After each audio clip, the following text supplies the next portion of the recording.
अदलिया को भी इंसाफ दें, कैदी नंबर 804 को भी इंसाफ दें। इस मुल्क में इस कौम की बेटियों को भी इंसाफ चाहिए सर। मारिया बीबी का बेईमाना कत्ल हुआ है सर, उनके साथ ज्यादती करी है उनके अपने घर वालों ने सर। वो इस मुल्क के अंदर शदीद गम और गुस्सा है।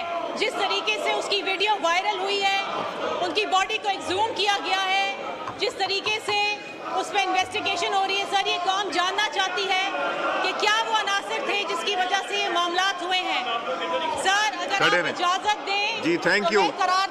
In exercise of powers conferred by Clause 1 of Article 54 of the Constitution of the Islamic Republic of Pakistan, I hereby prorogue the National Assembly session summoned on 1st April 2024 on conclusion of its business.